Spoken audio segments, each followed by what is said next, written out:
É, desculpe, eu sempre tenho que cometer uma gafe, né?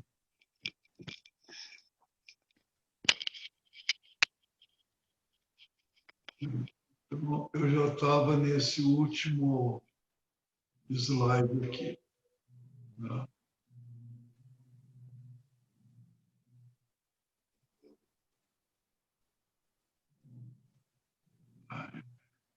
Bota na tela toda.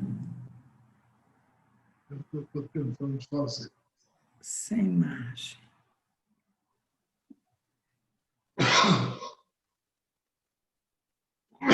Esse quadro está bem melhor do que aqueles Você que traços. fez, Marco? Foi você que desenhou? Isso são algum desses materiais eu tenho já há bastante anos. Eu fiz umas adaptações hoje.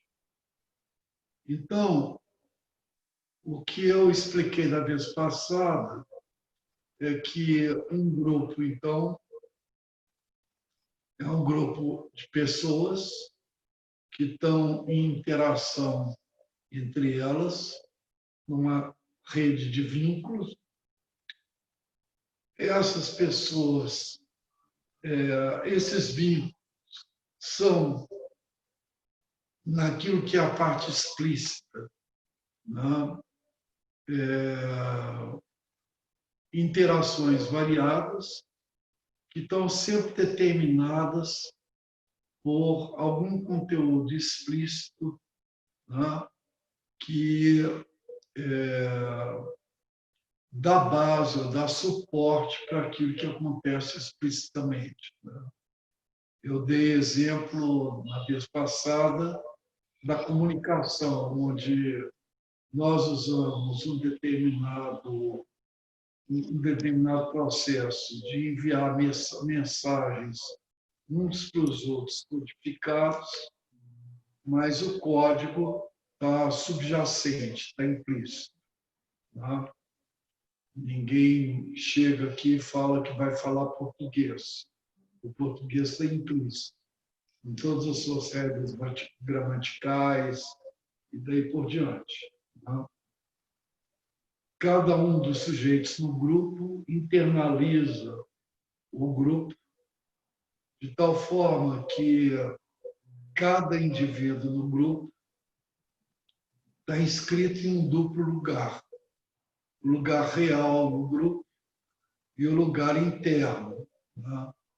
De tal forma que nós podemos dizer que cada um de nós é porta-voz do seu grupo interno e que no espaço do grupo há uma constante interação de projeção e introjeção dos vínculos, né? O que permite que a gente internalize isso. O sujeito que está nesse duplo lugar, ele está atravessado por uma dupla dimensão. A dimensão da horizontalidade, né, que é a inserção do indivíduo nas relações sociais, é o histórico social do indivíduo e do grupo social, e, de outro ponto de vista, ele está numa dimensão de verticalidade, que é a sua própria história individual, né? Então, é na intersecção desse ponto, né, que cada um de nós está dentro de um grupo. Ok? Eu vou, então, interromper agora esse share screen e vou continuar aqui com o nosso com o flipchart, tá?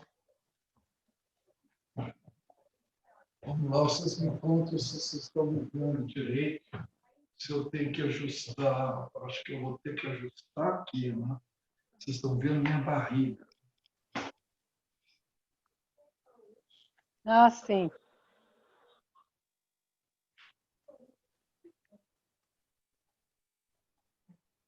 Aqui deve ficar bom. Então vamos lá. Então, seguindo na dimensão do Pshon, quando o Pshon pega essa dupla dimensão da verticalidade, Tem macarrão ainda, tem carne, tem salada de brócolis, tem uma saladinha de inhame, que passa limãozinho, tá gostoso. É bom só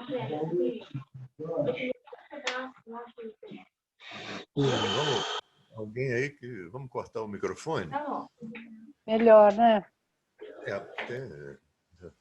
Aí dá para levantar e tal, dá para... está com o microfone aberto aí, acho que é o Guilherme, né? Não, acho que foi. Não estou me achando aqui. Eu está fechado, eu só abri agora para lembrar o pessoal de fechar o microfone que estava entrando Não sei Então, está dando para ver isso aqui?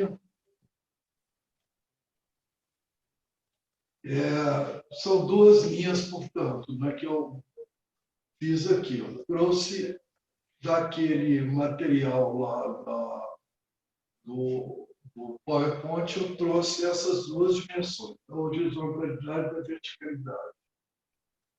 Então, o Pshon diz que quando nós estamos imersos dentro dessas relações sociais nas quais nós vivemos no cotidiano, nós temos aqui alguns âmbitos de interação.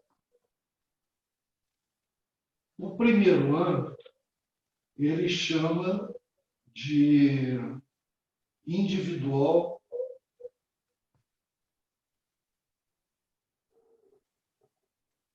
ou psicossocial.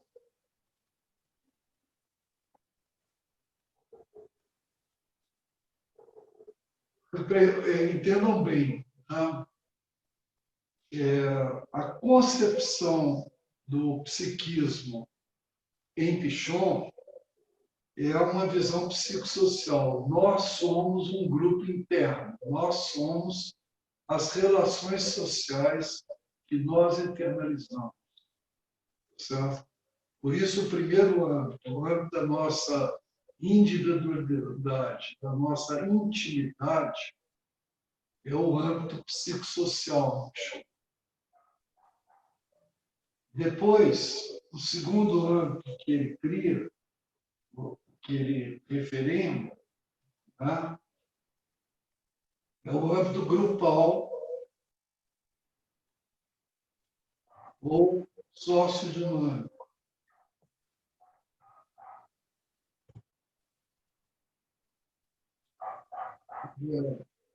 Aí já saiu de dentro do indivíduo e já está vendo o grupo, ou os diversos grupos dos quais nós participamos. O grupo familiar, o grupo de trabalho, o grupo de amigos, o grupo do divertimento, do entretenimento, e daí por diante. Tá? É grupal e o outro, eu não ouvi. Não ouvi. Grupal ou sociodinâmico.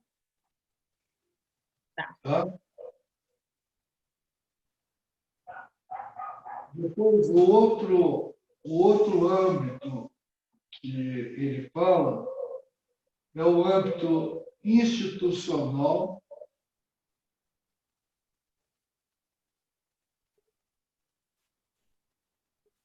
ou microsocial.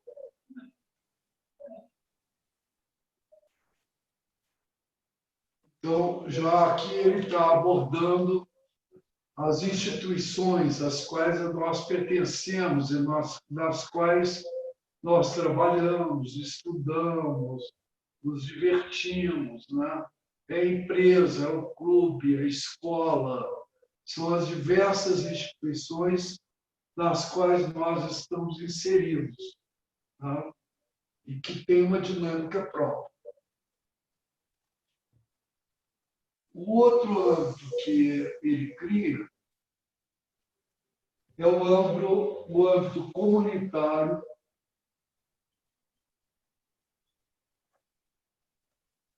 ou macrosocial.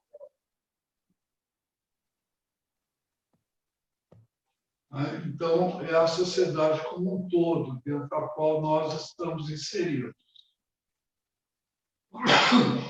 É interessante e importante entender que Pichon e Blair, né, vão criar esse modelo, que é chamado dos âmbitos de interação.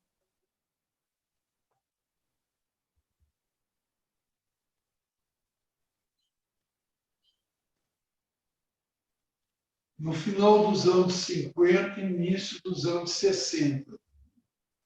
Certo?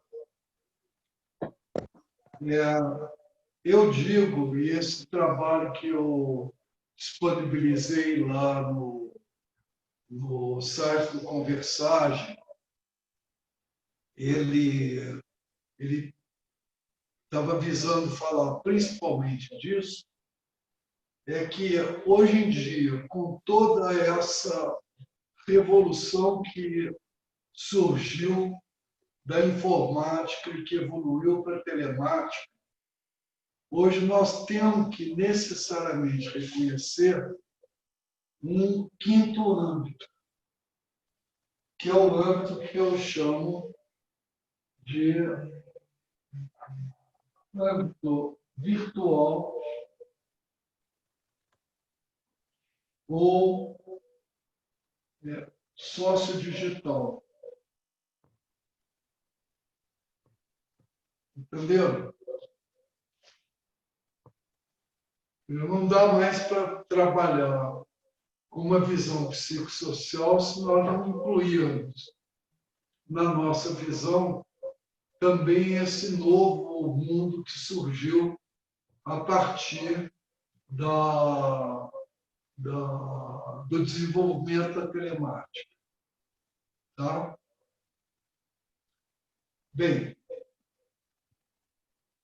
esse é o contexto dentro do qual eu quero pensar com vocês, principalmente essa palavra virtual, que é tão utilizada nos dias de hoje, e que, no entanto, também a gente não tem uma origem dessa palavra com clareza na nossa cabeça.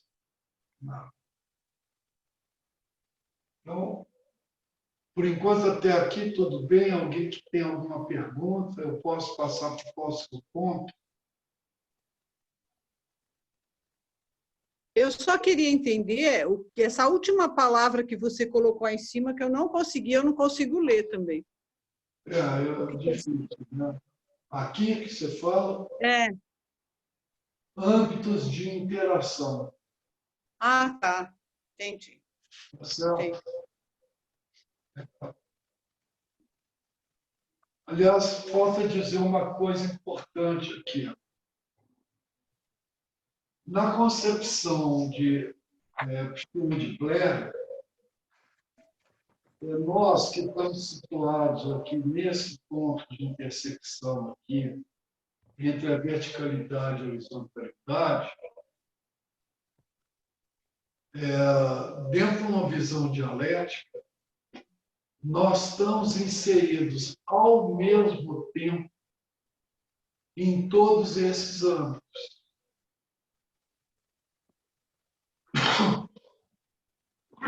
Do ponto de vista do trabalho,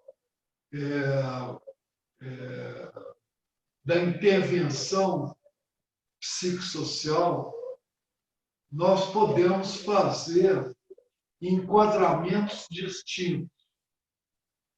Por exemplo, nós podemos fazer um enquadramento no âmbito individual psicossocial.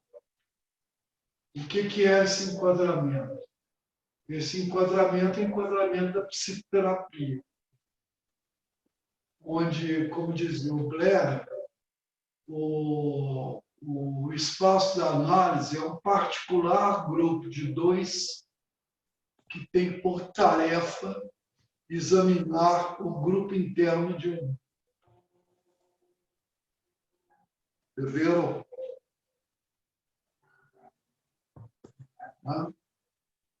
Se nós vamos já numa outra dimensão, trabalhar no âmbito grupal, fazer o enquadramento grupal, nós já estamos trabalhando com um grupo de indivíduos nas relações entre eles. Agora, repara o seguinte, já nesse campo grupal, nós temos dentro desse enquadramento um individual. E esse campo grupal está, ao mesmo tempo, determinado pelo âmbito institucional, comunitário e virtual. O que acontece fora daquele recorte que nós escolhemos para a intervenção, né, interfere e é interferido pelo trabalho que nós realizamos no recorte do enquadramento que a gente fez. É claro, o mesmo acontece do ponto de vista do enquadramento institucional, ou do enquadramento comunitário, ou do enquadramento virtual.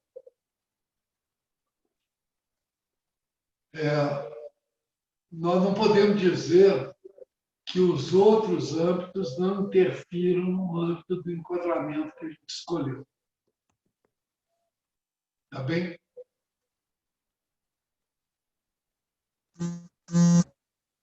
Então, vou para o outro espaço, para uma outra abordagem.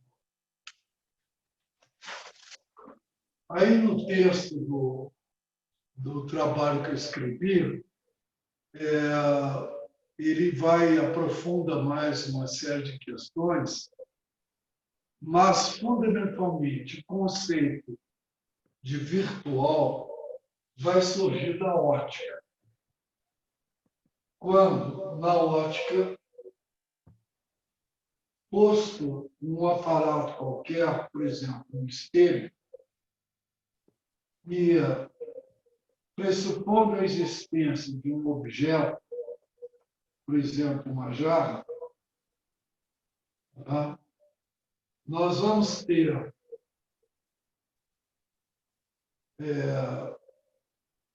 raios de luz que vão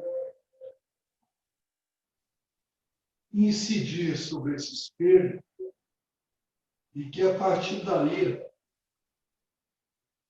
ele, refletido, vai terminar gerando uma imagem. Então, aqui nós temos um objeto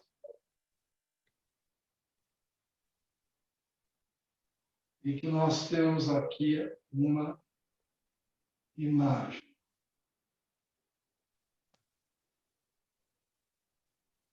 A partir desse momento aqui, nós começamos a entrar num mundo muito engraçado, porque depende do lugar onde o observador estiver. Então, vai surgir na ótica a figura do observador. Se eu, como observador, estiver numa posição onde eu estou vendo um espelho, eu vou ter como objeto de percepção real a imagem. Então, nós vamos ter uma imagem real. E do ponto de vista de quem está observando uma imagem real, o objeto é virtual.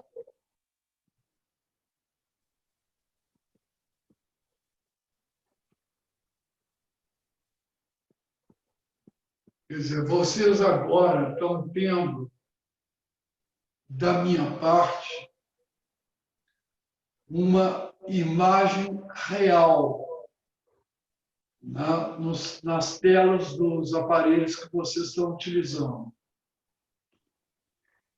E para vocês, diante dessa imagem real, eu sou um objeto virtual. Transpondo agora a ideia do espelho para um outro aparelho, que é o aparelho, a tela, né, que vocês estão observando. Né? Já para mim, que ao menos como observador de mim mesmo, me tenho como um objeto real, a imagem que está nas telas de vocês é uma tela virtual.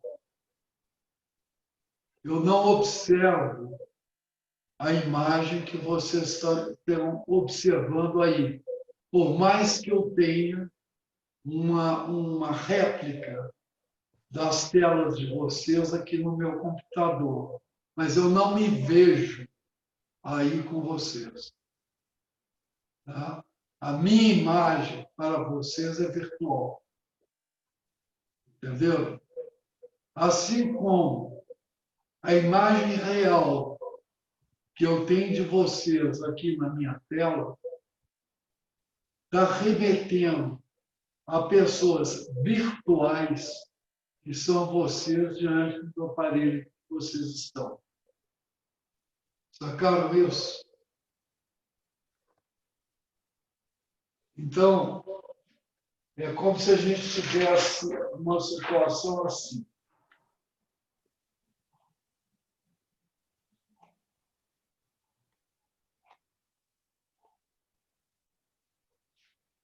Eu posso ter objeto e imagem. E eu posso ter real ou virtual. Eu posso ter um objeto real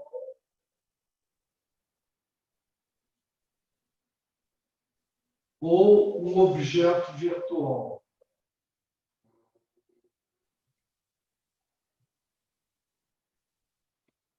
Assim como eu posso ter uma imagem real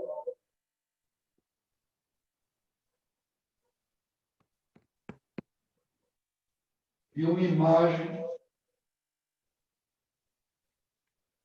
virtual. Agora, a relação é cruzada.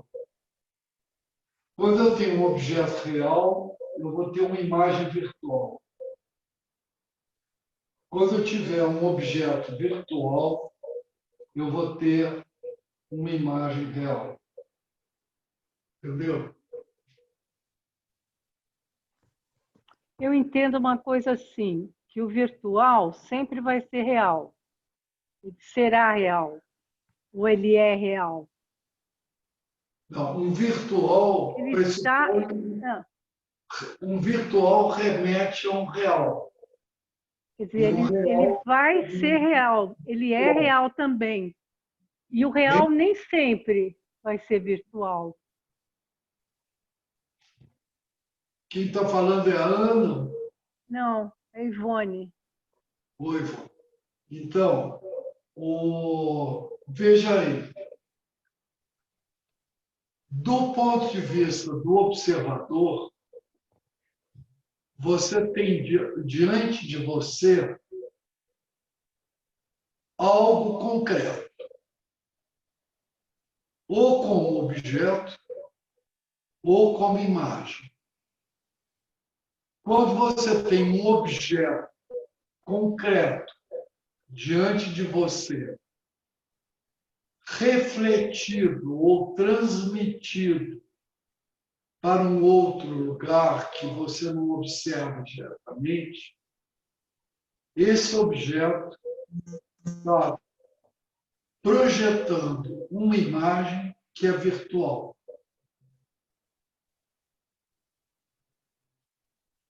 Eu, como objeto concreto aqui, nesse lugar, eu tenho inúmeras imagens virtuais. Uma imagem virtual é aquela que vocês, como observadores, estão observando como imagens reais.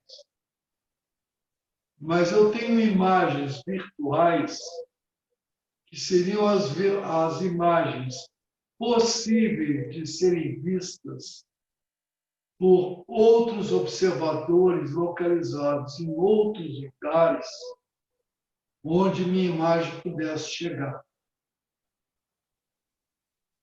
refletida por um espelho, enfim, transmitida de alguma forma. Inclusive as imagens reais que vocês têm em cada um dos equipamentos que vocês estão utilizando não são necessariamente equivalentes. Elas vão ter diferença de cor, elas vão ter diferença de distorções que eventualmente os equipamentos de vocês estejam produzindo, entendeu?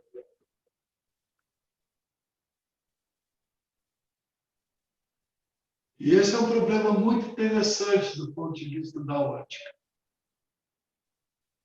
Porque aí nós temos que pensar qual é o meio que, vamos dizer, o raio luminoso, no caso do espelho, mas a informação digital, no caso, por exemplo, do nosso equipamento, do nosso meio de transmissão, que é o Zoom, em que medida esse meio pode alterar ou distorcer a imagem do objeto. Entenderam? Por exemplo, e até o próprio espelho. Né? Se eu tenho, por exemplo, um espelho que não é plano, um espelho que seja convexo, ou que tem algum tipo de irregularidade, ou coisa que vale, a imagem pode ser distorcida. O que eu quero falar com isso? Marco, por enquanto você está abordando tudo isso de uma perspectiva de percepção sensorial. Você está descartando ainda o aspecto consciência e a internalização da imagem. É isso? Como é que, Paulo, que cada um está absorvendo a imagem real que está sendo recebida? Sim. Certo? E por que eu estou tentando falar isso e acentuar essa questão? Porque é como se, diante da questão do objeto e da imagem, nós partíssemos do ponto de vista de que existe uma univocidade.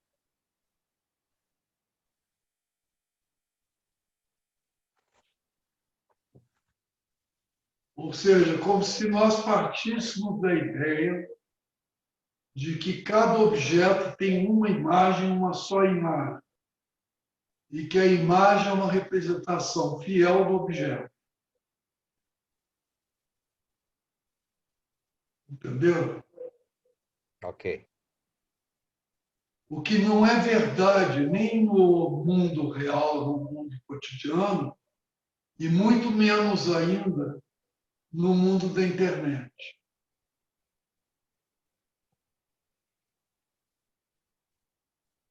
No mundo digital. Quer dizer, basta pensar nos efeitos de Photoshop numa fotografia qualquer. Entendida, uma fotografia trabalhada pelo Photoshop está representando efetivamente a pessoa fotografada ou o objeto fotografado. Entendeu? Ok. Então, pensando essa questão Marco, do Marco. âmbito virtual ou sócio digital, Teu microfone está desligado, Guilherme. como? Não. Eu liguei para falar. Estou falando.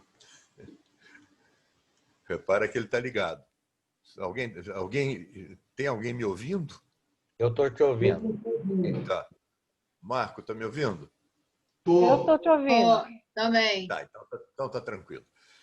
Eu queria levantar um pontinho com relação a todas essas telinhas que eu tenho aqui, com cada um de vocês, quer dizer, você e o seu duplo, né? Que aparece 2 vezes, mas uma dessas telinhas tem a minha imagem. Onde é que ela se encaixa naquele quadrinho ali? Sim. Não nesse, no quadrinho da folha 2.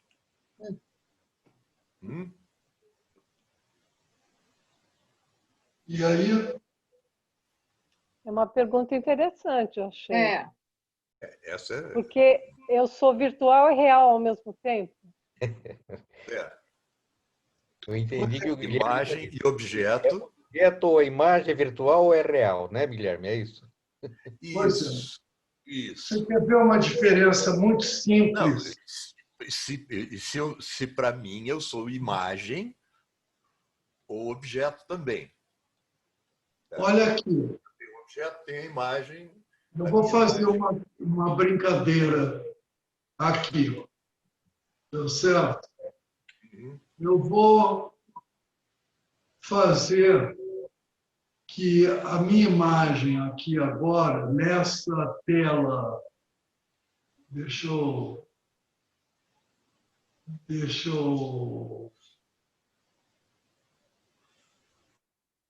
transmitir. Essa é a minha tela que está aqui. Oh, legal. Legal. Acontece que eu fiz uma pequena alteração na forma de transmitir minha tela. Repare uma coisa. Eu levantei meu braço direito, mas na tela da conversagem, essa imagem é uma imagem espelhada. É. Enquanto no meu telefone celular é a imagem não espelhada. Vista do ponto de vista de um pessoa. Entendeu? Há uma absoluta... não existe, é isso que eu quero chamar a atenção para vocês.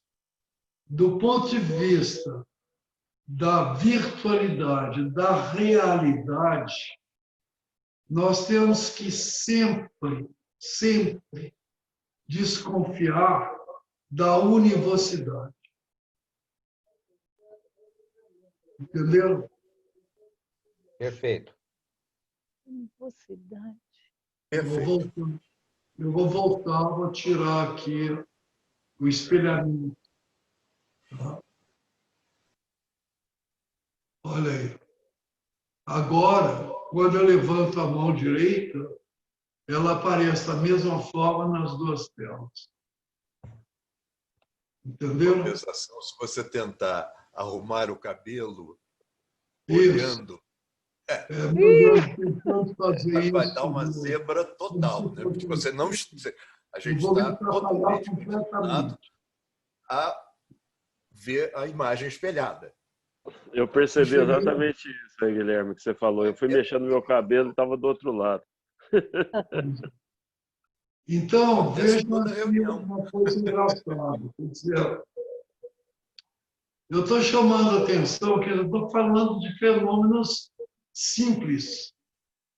Estou falando da dimensão quase que simplesmente ótica do problema de realidade e virtualidade.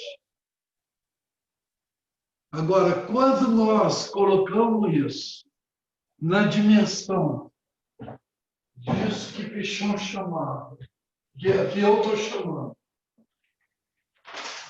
de âmbito virtual ou sócio-digital,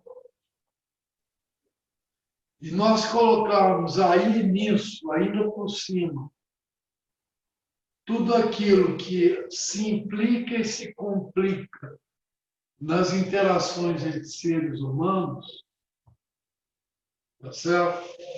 Nós vamos começar a entrar num mundo onde a dúvida entre real e virtual e a univocidade entre os dois se instala de uma forma desesperada. Quer dizer, onde é que Gente, é quase uma esquizofrenia isso, né? quase uma esquizofrenia, entendeu? Onde é que está o real e onde é que está o virtual? Onde é que está o verdadeiro e onde é que está o falso? E é esse fenômeno, tá certo? Que está por trás de uma série de questões que estão presentes na internet. É o caso das fake news, tá certo? E a questão muito importante também, que é do desempenho de papéis. Né? Porque, do ponto de vista do desempenho de papéis, se nós já temos, na realidade cotidiana das interações não digitais, questões importantes sobre a idoneidade dos papéis desempenhados pelas pessoas das interações, e aí nós entramos, inclusive, num caminho importante, que é o caminho das patologias, as chamadas personalidades como si e outras coisas desse tipo, tá certo? Na internet, nós passamos a ter isso ampliado.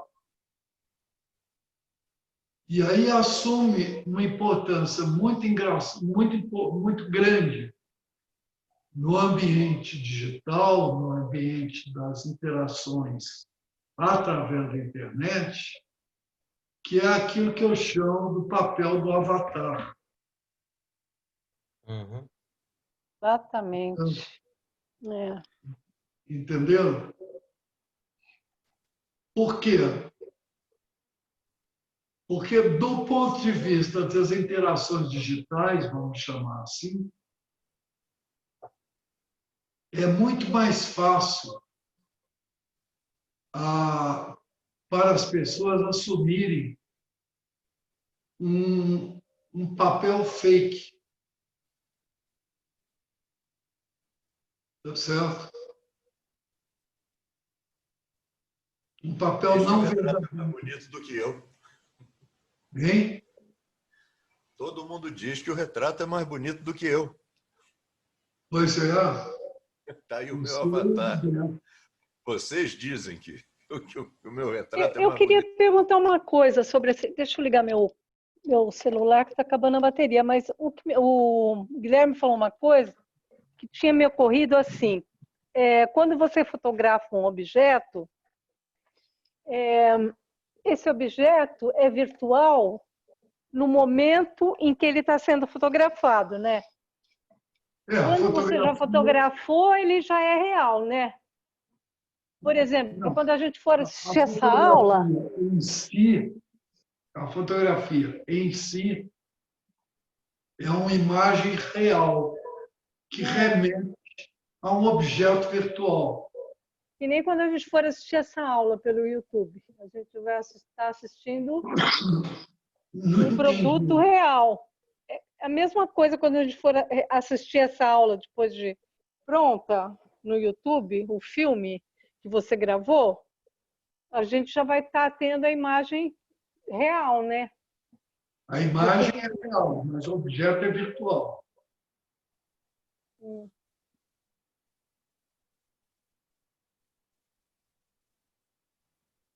É como na fotografia, né? O objeto é virtual antes de ser fotografado. A hora que você já tem a fotografia, já é o objeto já é real, né?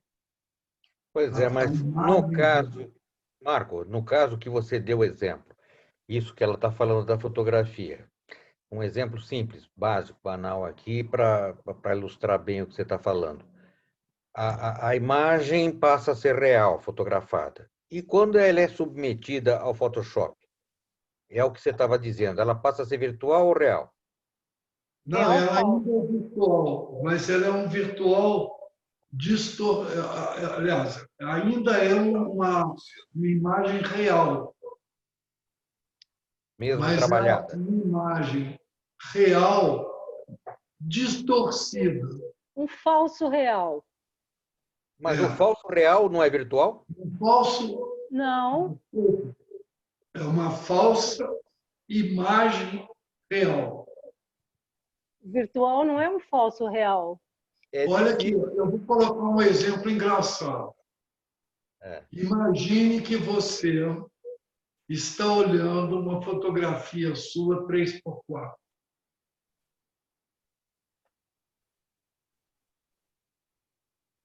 Tá certo? Você é o objeto real. A foto é a imagem real. Mas a univocidade entre as duas não existe. Porque a imagem real do retrato que você está na mão está remetendo a um objeto virtual que não é mais você nesse instante. Ah, sim. É aquela coisa do rio, né? Que já passou. O rio nunca é mesmo. É, porque o objeto que foi fotografado e registrado nessa foto 3x4, apesar de ser você, não é mais você.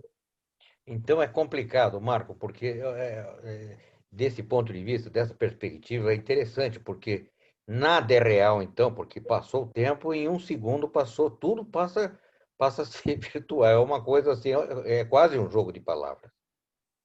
Mas você continua sendo você na continuidade da sua existência. De tal forma que você pode dizer, eu sou Paulo. A gente é o tempo todo real e virtual, né? Hein? A gente é o tempo todo real e virtual. Virtual Sabe? do ponto de vista da imagem que se projeta. Tem um meio de campo aí que o limite é meio cinzento, né? Desse muito ponto. sensível. E é por isso que eu estou dando ênfase a isso. Aham. Mas Porque todo ser, o problema na internet surge quando eu parto de uma fé ingênua, de uma univocidade entre o objeto e sua imagem. Tá certo, Marco. Mas então, só voltando um pouco atrás daquilo que eu te perguntei um pouco antes, são duas coisas que a gente tem que dissociar e depois juntar as coisas. Uma coisa é a percepção sensorial do que a gente... da percepção. E outra coisa é como essa percepção é trabalhada ao nível de consciência. Sim. Aí, nessa mistura é que a gente tem que fazer alguma coisa mais didática para separar o que é virtual e o real. Porque, senão, em termos de consciência, alguém falou que em algum momento a coisa fica esquizofrênica. A coisa esquizofrênica é uma coisa delirante, né? E aí, como é que fica? Pois é, mas aí é o problema da incerteza. E isso nos remete à incerteza do conhecimento. Sim, sim. Quer dizer, toda a minha certeza é sempre por enquanto. Sim, claro. Isso lembra muito o microconto do Newton, né? O microponto? Microconto é que você não participou de um grupo Não. de elaboração de microconto. O Newton coloca isso no microconto, né? De estar com uma coisa no pé, no presente, porque senão você escapa para o passado ou para o futuro, né? Uhum.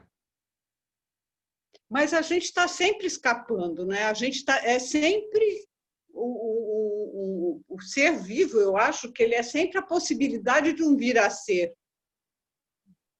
não é? Eu acho que tem essa.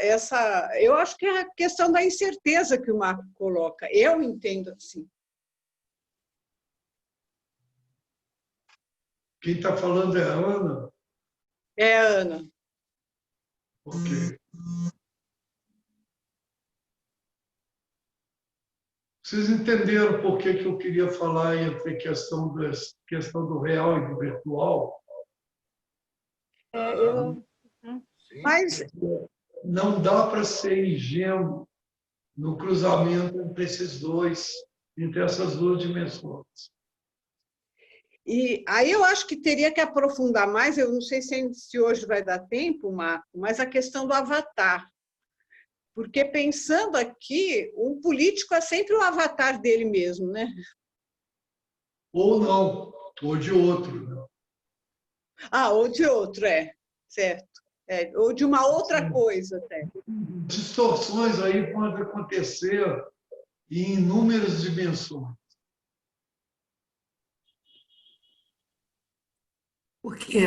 É porque eu acho que tem o objeto e a imagem, né, que já são diferentes, e tem o real e o virtual. Né? São quatro dimensões, não é? Porque você pode ter um objeto real com uma imagem virtual, e você pode ter um objeto virtual com uma imagem real. Então, objeto e imagem já tem uma diferença, e real e virtual tem outra diferença, é assim? Ainda assim... E depende do observador, né? Também, vai depender do ponto de vista do observador. Você está se vendo no espelho. Já existe uma diferença, porque a imagem que você está vendo no espelho, ela está espelhada. Né? Mas você pode pressupor a existência de outros observadores, localizados em outros pontos do tempo e do espaço. E eles não necessariamente vão ter a mesma percepção da imagem. Porque a imagem que você está projetando no espelho, conforme o lugar ocupado pelo observador, ela vai chegar de forma diferente. E tem um observador, por exemplo, que pode estar te vendo diante do espelho, com a imagem do espelho, mas você pode ter um observador que está vendo só a imagem do espelho e não está te vendo. Tá certo? Então, é muito interessante essa questão, porque o que eu chamo a atenção é que entre o real e o virtual se introduz uma questão epistemológica radical.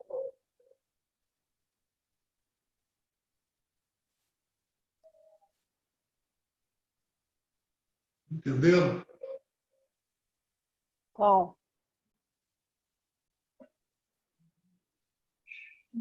Tudo bem?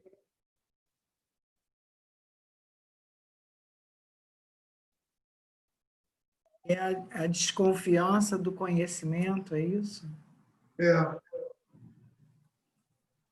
Você nunca vai saber se a imagem que você está vendo conserva univocidade com o objeto que gerou essa imagem.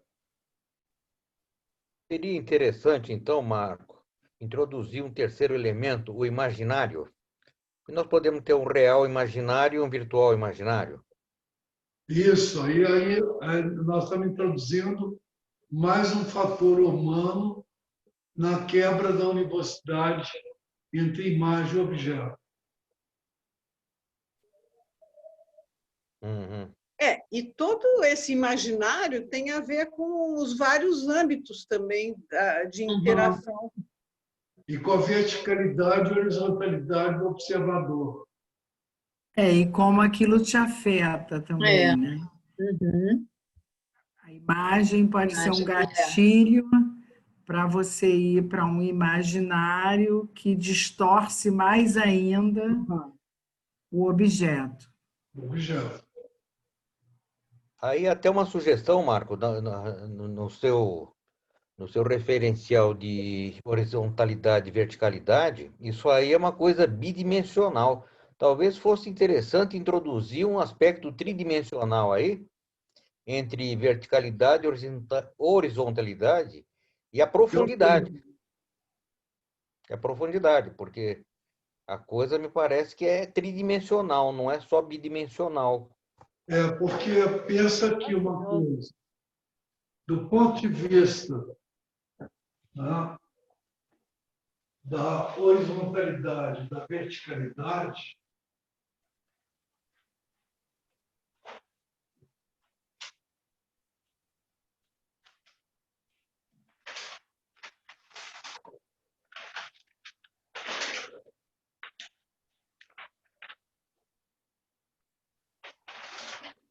Impressionante. Conta toda a história da internet e ainda está no flipchart. Impressionante isso aí, né? do ponto de vista da horizontalidade e da verticalidade, essas duas dimensões são dimensões no tempo. Tá. De tal forma que Quarta dimensão, estava pensando nisso aqui. Eu só posso vê-lo ou imaginá-lo do ponto de vista de um instantâneo. Do ponto de vista da sequência temporal dessas duas dimensões, esse ponto vai se deslocar por caminhos diferentes segundo o momento. Uhum. Porque o indivíduo está sempre inserido dentro da verticalidade da história pessoal dele e dentro da horizontalidade da inserção dele nas relações sociais.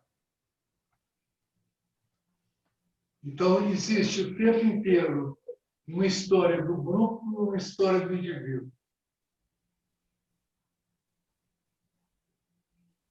Sim. De novo, vem aqui a questão da univocidade. Até que ponto esse indivíduo está inserindo a história do grupo de uma forma unívoca? Ou até que ponto esse indivíduo está internalizando essa história de grupo nesse instante de uma forma distorcida? Aqui nós caímos em toda a dimensão do drama humano, da dramática humana. Da complexidade, da complexidade.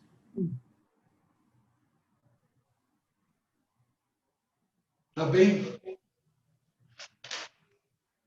Eu acho que nós já ultrapassamos o nosso tempo, né? Já. Vocês querem fazer alguma síntese?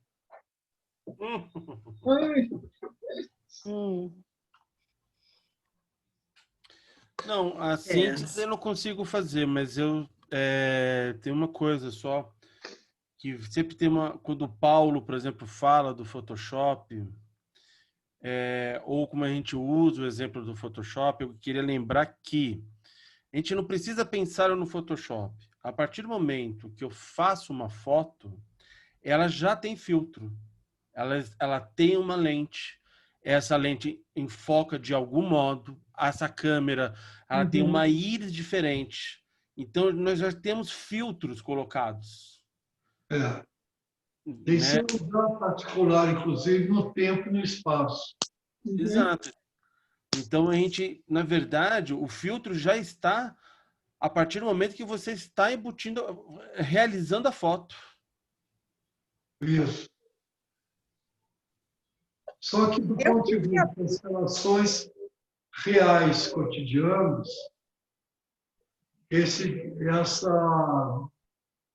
essa dimensão de incerteza quanto à univocidade é menor do que no ambiente virtual da internet. Sim. Marco, eu queria propor que a gente continuasse esse bate-papo na próxima quinta, porque eu acho que vão surgir muitas questões, e eu mesma tenho pensado umas coisas aqui, para aprofundar um pouco isso, porque eu acho isso muito interessante. Eu não sei, queria propor para o grupo isso, a gente voltar. Boa ideia, Ana. A gente podia ler o texto que você colocou e levantar as questões. Eu acho muito. Ou até rever a aula, né, pelo YouTube. Pode rever a aula, ver o levantar as questões. Ação que era dada pelas condições do Congresso. Eu tinha um espaço delimitado, não podia escrever mais, eu não podia colocar ilustração, porque senão ultrapassava os limites que o Congresso exigia. Então, o texto é ultrassintético, de certa forma. Mas ele coloca essa questão naquilo que é o essencial dela. Era o que eu queria falar, porque me interessava no Congresso introduzir esse conceito, que é o conceito que, nos âmbitos propostos por Foucault, era necessário incluir mais um para se falar do mundo contemporâneo, entendeu?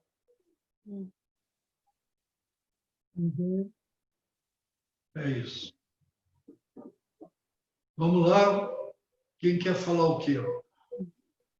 A minha síntese foi a imagem de quando você me coloca de volta a câmera e eu olhei, eu me vi justamente invertido. E até, acho que o Guilherme falou, alguém, o Beto, não lembro, a questão do pentear o cabelo, né? E eu justamente me incomodou porque eu vi que o meu cabelo estava num lado que eu não gosto de pentear. É engraçado, eu me senti mal. Eu me senti mal, porque eu falei, pô, eu não pentei para esse lado, eu pentei para o outro, né? E eu acho que isso me deu criou um paradoxo, assim, na minha mente. Aí, nessa conversa, quer dizer, eu acho que tem muitas sutilezas, né, nos termos.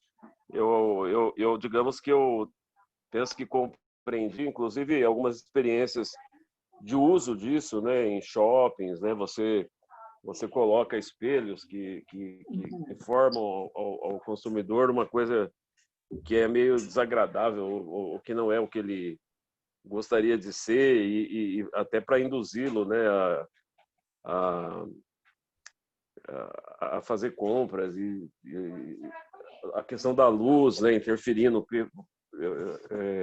na construção da imagem, né? Eu trabalho com isso também como o Beto. Há fatores externos que também estão compondo a cena, né? Não só a questão então a questão da sombra e da luz, ela determina uma característica da imagem que torna o real virtual, vamos dizer assim, porque inclusive eu tenho uma experiência disso num casamento que eu filmei. Naquela época eu não tinha essa dimensão de conhecimento, não sabia nada disso que foi falado. E a moça para quem eu filme, ela me chama e ela ficou incomodada com a minha filmagem. Ela falou, mas essa aqui não sou eu estou muito gorda, né? E ela tinha uma mancha. Eu tenho uma mancha no rosto. Eu saí com uma mancha. Eu tive a impressão que a minha câmera estava com sujeira quando ela falou. E aí eu olhei para ela, ela tinha uma mancha, mas a forma como a luz pegou aquilo e a sombra e tal, construiu uma imagem dela que nem ela própria se reconhece, né? Então é interessante esse... Coisa da autoimagem também, né? Essas quando a questões autoimagem não bate com do que eu vejo de mim, né? Isso não se identificar. Muito interessante. Eu precisaria de uma aula. Como é que chama aquela coisa lá que a gente falou, que é aquele negócio do déjà vu? Aí tinha um outro conceito que o Beto até colocou para mim. Jamais vi. Jamais vi. Eu acho que o Rony teve um jamais vi hoje, com o cabelo dele, né? Quando ele não se reconheceu, né? Ele crise de identidade. Bem por aí. Isso. Porque você se acostuma com essa face que você está... Com esse ponto de observação, né? E aí é legal quando o Marco levantou o braço direito, né? Isso. E parecia, para mim, era o esquerdo. Então, assim, é muito estranho essa cria realmente um conflito mental mesmo, né? É um conflito mental. Por isso que espelho é uma coisa tão atraente, né? A síntese equivale a outra aula. Acho que vale outro.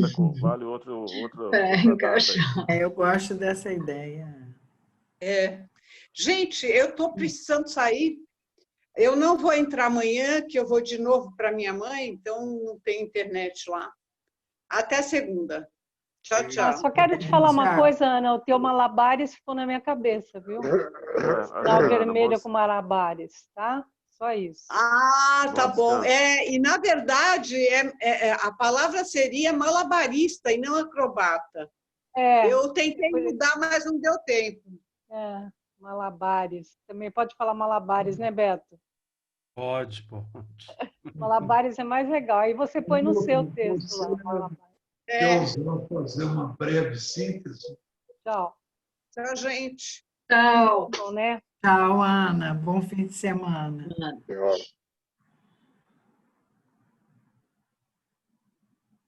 Você falou comigo, Marcos? Eu perguntei se você quer ousar fazer uma breve síntese. Bom, eu posso fazer começando pelo histórico da internet, por aí. Não, brincadeira. Não precisa. Eu vou ter que repetir as aulas. Mas assim, a gente usa no cotidiano esses termos virtual e real, e acho que a aula de hoje deu uma impactada, né? A gente tem que tentar entender o que a gente está, quando a gente usa esses termos, ao que a gente está se referindo, né? Na verdade, o que eles passam a significar para a gente, né?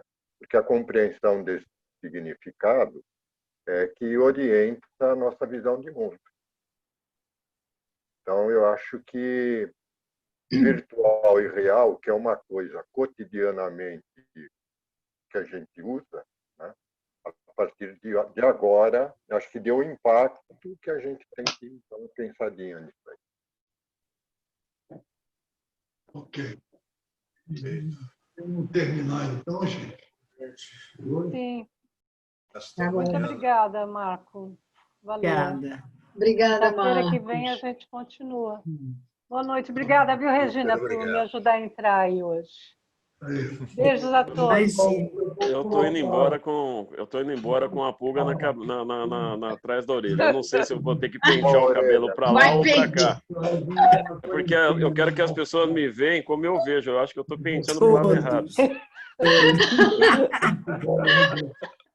Tá bom? Boa noite, gente. Um abraço. Tchau, boa gente. noite. Vai. Até. Paulo não escutou, eu acho que não. Escutei. Escutou? Não.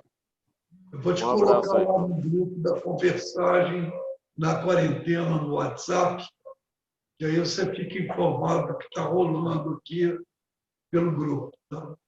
Ok. Tá bom. Boa noite, Marco. Obrigado pela aula. Tchau, tchau. Tchau, Tchau, tchau. Paulo. Prazer em te rever depois de tanto tempo. Foi, o prazer foi meu, Nilton. Tchau, tchau. Tchau. Boa noite a todos aí. Um abraço, hein? Tchau. Valeu, obrigado também.